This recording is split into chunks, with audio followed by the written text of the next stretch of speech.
intuitive to what we're learning. But hi everyone, my name is Vien. I am currently a master's student at George Mason, getting my degree in psychology. I also have my bachelor in psychology and sociology, and I currently work as a in-home behavioral therapist for children with neurodevelopmental disorders. So that's just a background about me. We're going to be talking about finding balance in the digital world.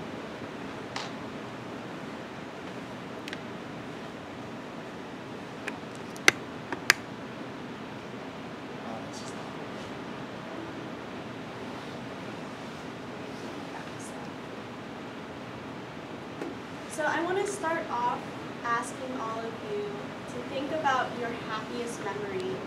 It doesn't have to be your happiest, but just think of a really happy memory that stands out to you. And if you feel comfortable sharing, please do.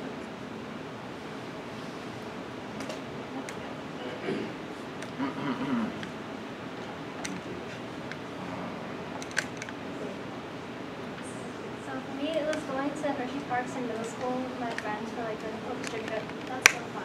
Yeah, I love Hershey Park.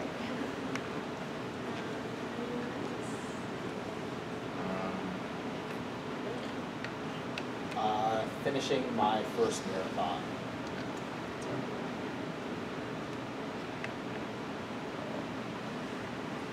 Okay. Well, I'm sure you all had a thought, and I want you to ask yourself, were you on your phone in that moment? The answer is probably no. Every time I've asked this question to other groups, they've stated how their happiest memory is with their loved ones, with their family, with their friends. They're exploring things or having new memories. Real joy happens when we're present in the moment. Screens are part of our world. It's a very big part of our world now. But if we're always looking down, we're going to miss what's right in front of us and the beauty of what's in front of us.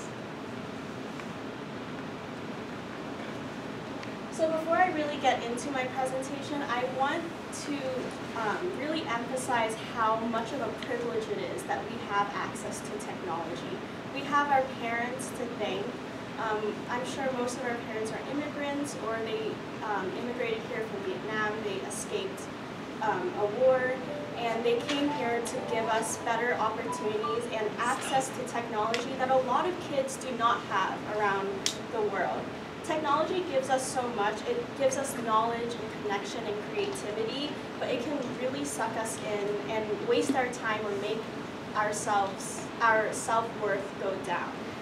So it's impossible now to live in our present world without technology. Like everyone has said, the goal is not to get rid of technology. It can be super helpful, but it's to use it with a purpose and a way to protect our happiness. So you're not weak if you're addicted. I know, like Vien said, addiction is a very heavy word. It's very often attributed to drugs or alcohol or gambling, but you have to recognize your addiction. And it's okay if you're addicted to your screen. Social media the algorithm is meant for you to get addicted.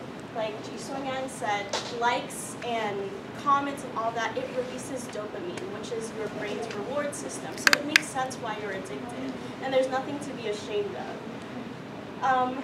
But when we have that addiction, there's a crash. We compare ourselves, we feel behind, we feel not enough. And this is not just towards girls who struggle a lot with body image and self-image, but it can also affect boys too.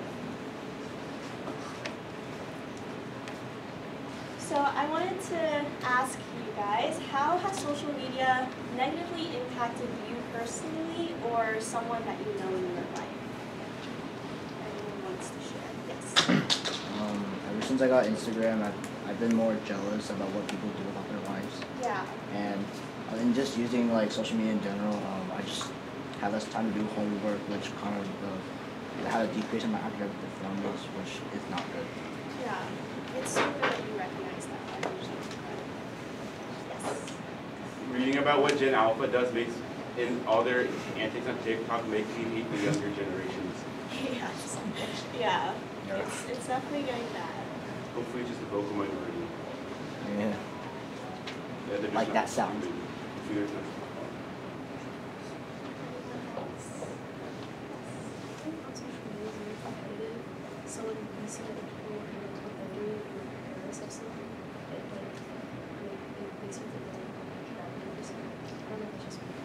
No, it's definitely not just you. I mean, I experienced that myself. Like at your guys' age, when everyone was getting accepted into colleges and stuff, posting about it, that was like hard for me to see at your age. So it like, and you guys are also young. Like it makes sense why social media is so harmful.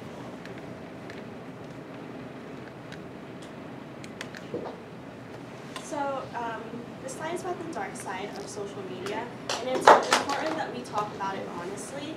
Between the age of 10 to 19, our brains go through a major growth phase. This is when we form our sense of self-worth, we learn to regulate our emotions, and figure out who we are. So when you're consuming a lot of toxic content during this period of your life, it can rewire your brain into thinking more negatively. Just yesterday at another workshop that Vien did, there was a very little boy who saw Bo getting food, and I'm sure all of you know the term big back, but he called him a big back. For the adults, big back means you eat too much. And it's a funny term online, but when you're putting that negative energy towards someone else, even if it's as a harmless joke, you're putting that negative energy out into the world and it will come back to you. When you're saying negative things to someone, even as a joke, it can affect them in ways that you won't even know. And when you're consuming that media online, that's all that's going to be going through your head.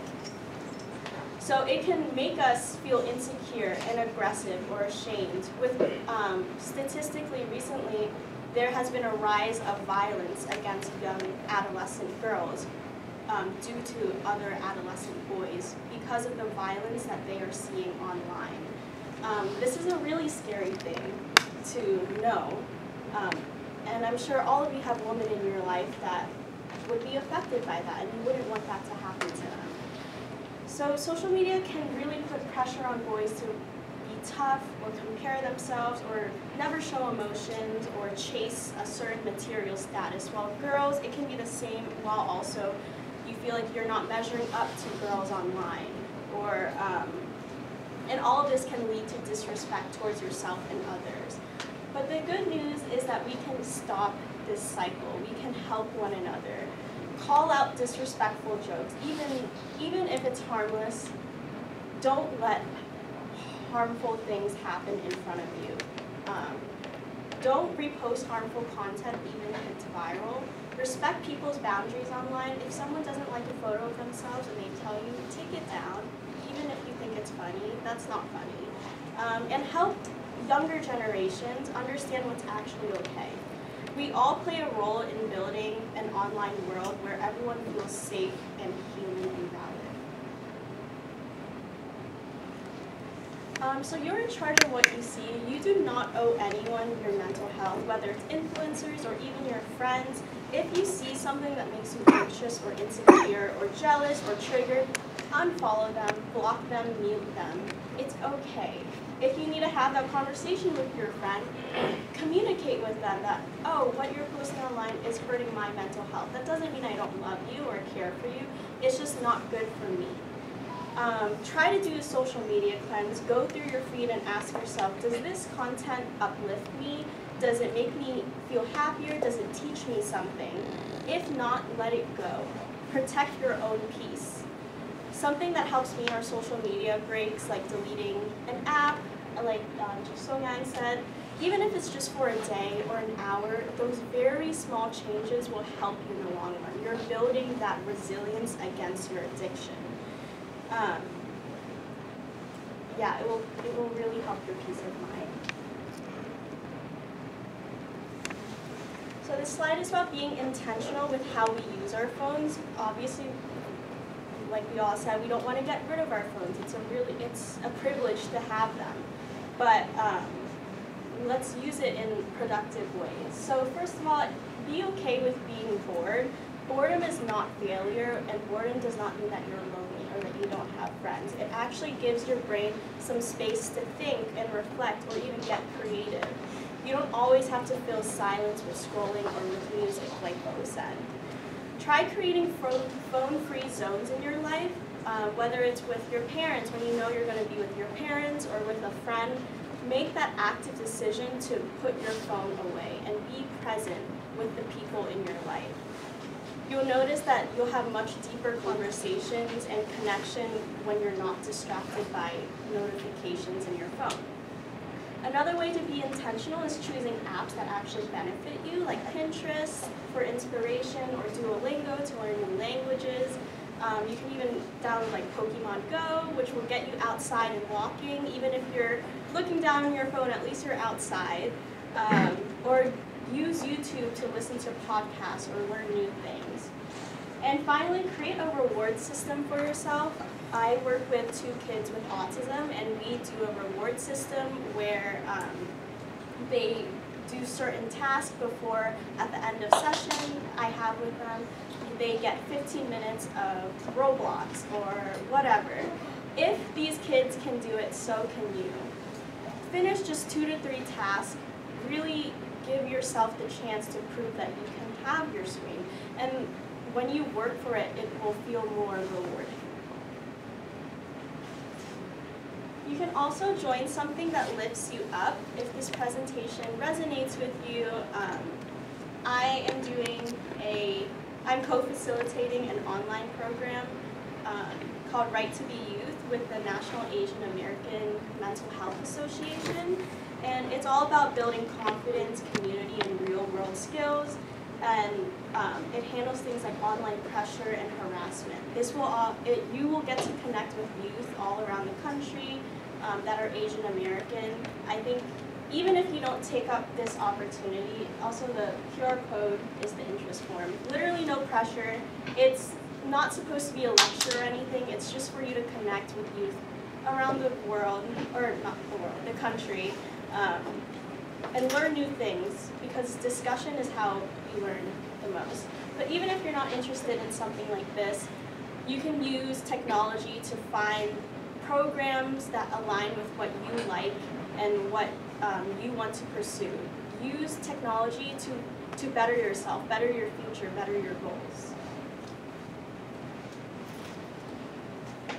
So after hearing all our presentations, I wanted to ask you guys to think about what you will want to do after this to reclaim your mind and your digital space. If there's any small changes you know you're going to make.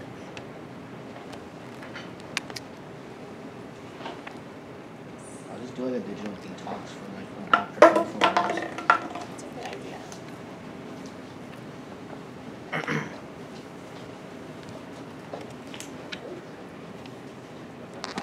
Toxic people on That's a good idea too. I personally definitely need to put restrictions on my phone on TikTok, so that's what I'm going to do.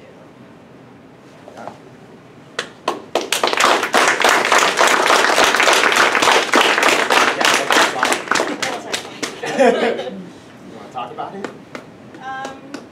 Sure. Yeah. Let's do the last slide.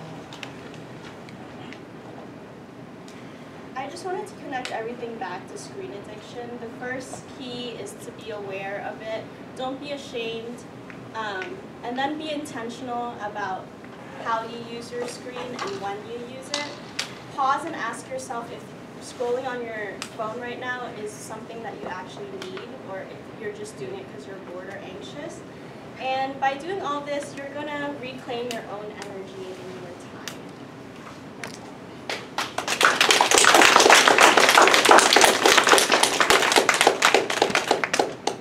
Does anyone have